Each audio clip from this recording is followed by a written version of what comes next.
Hey everybody, John Gibson, SVP of TPO over here at Flagstar, and I'm really excited about our next guest. He brings a ton of a wealth of knowledge in regards to all things Flagstar, but more importantly, just about the business, leadership. And I'm gonna stop there and I'm gonna let him introduce himself. Hello, Rich Hoffmann. I've been with Flagstar for 21 years. I manage the Eastern region for TPO sales. So just to expand a little bit, Rich, that's Florida all the way up? Yeah, so Florida all the way up to Maine and kind of over through Tennessee, the Carolinas, up through Pennsylvania, New York, New Jersey, and then the entire Northeast. And then how many people do you manage directly?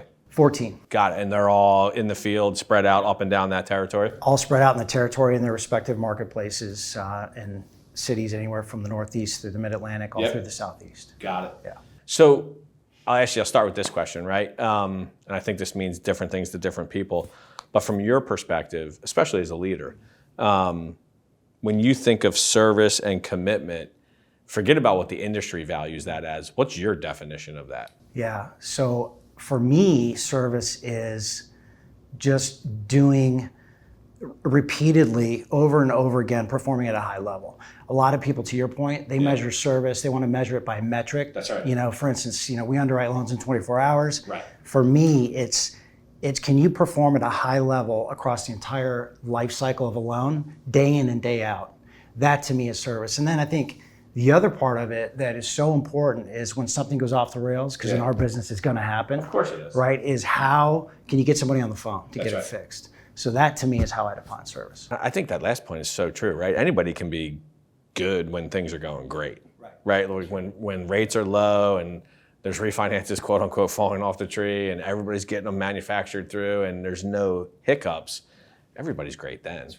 I think where your point, and you can expand on this, I think the good ones, that's where they develop the relationships and that's where they step in because it's when things go off the tracks that you're needed. Well, that's where you build the trust. That's right. Right? That's where your customer knows that ultimately they can count on you. That's right. Because I don't care what anybody says, nobody's perfect in this business. And there's so many, as you know, parts that have to come together to make everything go the way it needs to go and to get that loan across the finish line. And so when something goes wrong, can you call on multiple people to jump in and save the day? And I think we do that very well. I think so too. So take that same question and look at it more from the angle of being the leader, right? Of the 13, 14 AEs that you manage. From your perspective to them, what does that mean? Quite simply, I'm there to help fight whatever obstacle or battle they may be trying to overcome, having the tough conversations, maybe in certain instances, right? Or, when we're put under the gun or put under pressure to perform because of something that may have happened, right? It's figuring out a way to get it done. It's simple as that. That's right. Yeah. So obviously a lot's changed since the calendar rolled over to 2022 and rates have ticked up and refis have pretty much dried up. In all your interactions with clients, with our business partners, what's one or two of the main common points of, call it friction, call it pain points, if you want to call it that you're seeing in your marketplace that continue to bubble up?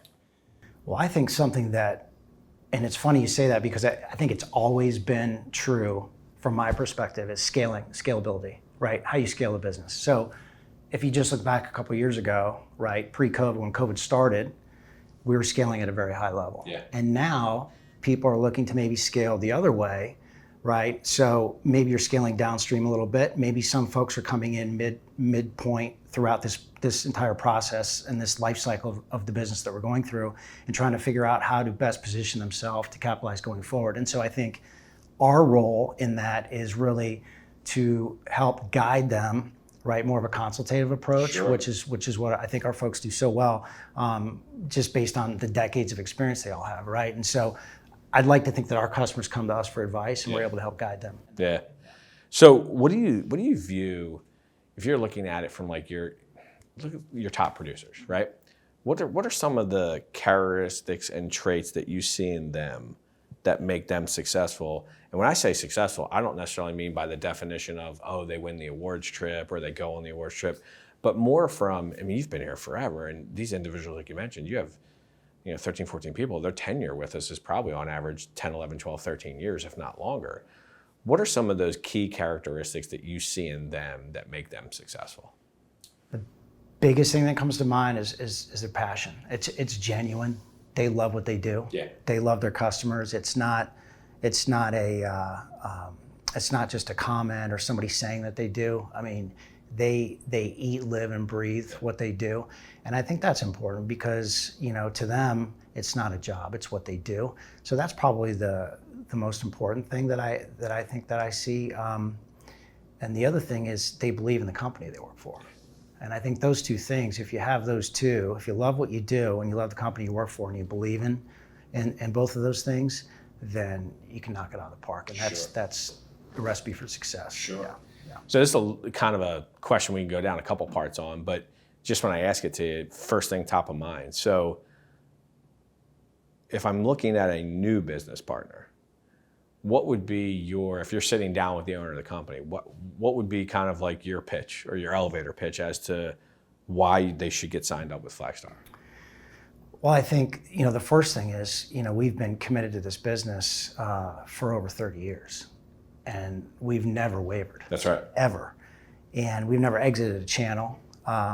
We are a mortgage company. It happens to be a bank. That's the way I sell it. Sure. Because it's true. And I think that's important. So we speak their language. There's safety and soundness in doing business with us, right, as a highly regulated financial institution. And I think, you have to have a competitive offering, right? And so if you look at, a strong price, a robust platform, and then, the sales force that we talked about and the consistency that we talked about earlier on, those are the things that I talk to a business partner about. So does that vary at all for you, depending? Because again, I think one of the things that we offer that I see as a tremendous value add here is, a business partner may sign up with us originally as a broker, right, but then over time, as they mature, they start having decisions on, should I stay a broker? Should I go non-del? Should I go delegated? Should I move up into the highest level and be a bulk type of client? Does it vary for you depending on the client, or do you look at it the same no matter who it is because it's just the value proposition that we bring to the table? It doesn't matter. I look at it the same way. Yeah. Because what's nice about our business model, as you know, what I think is great is the approach that our sales force has, or that I might have, or anybody else has here at Flagstar, is genuine because it doesn't matter to us if you're a broker, if you're a correspondent. There's plenty of other companies or people that we compete against where they might be selling against each other. That's right. And really for us, it's about, forging a partnership. And I can't tell you how many customers we've had over the years that have gone from being a broker to a correspondent. And then, 5, 6, 7 years down the line, they may scale back downstream and become a broker again. That's right. So we're with them. And we might be in that cycle again. That's right. That's right. Right.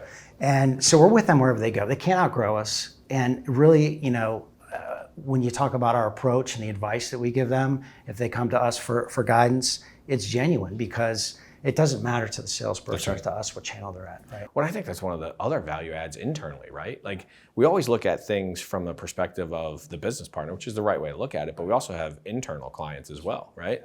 And if you're an AE with us, just to your point, it doesn't matter. You can call on any type of client. If they evolve or come back down the ladder, they stay with you, where I think that's a value add for internally for our AEs, but just as important, if not more important, it's a value add for the customer.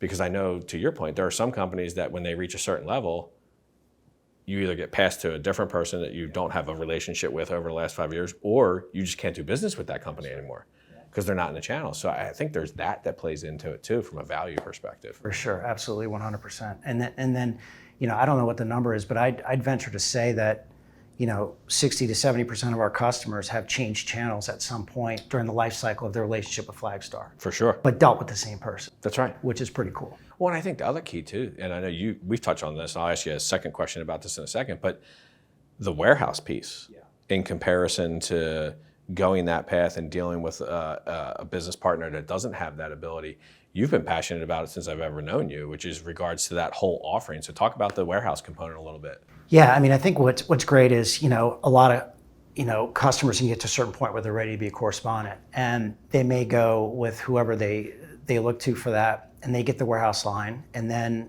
they're on their own. Right. I think one of the things that we did early on, day one, was we took the approach where we're going to help hold your hand and show you how to become a correspondent, We're going to tell you if you're not ready to be a correspondent, That's, I think, the key. right? And we're going to draw it all out for you, literally pros and cons, you know. And what's nice about that is, again, absolutely 100% giving them what is in truly their best interest, but showing them how to become a mortgage banker. Yeah.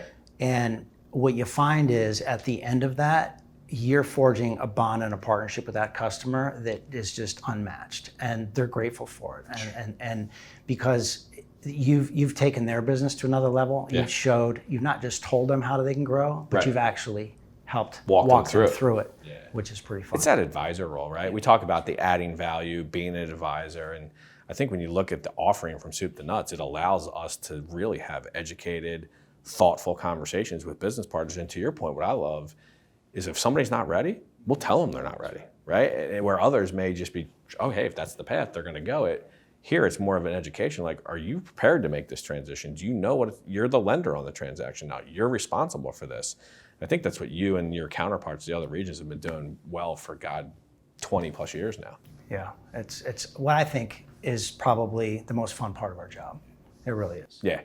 Look, there's certain things, like you said, when loans fall off that you need to step in, you need to get things done, but that's the stuff that you wake up and it's the fun part of the job.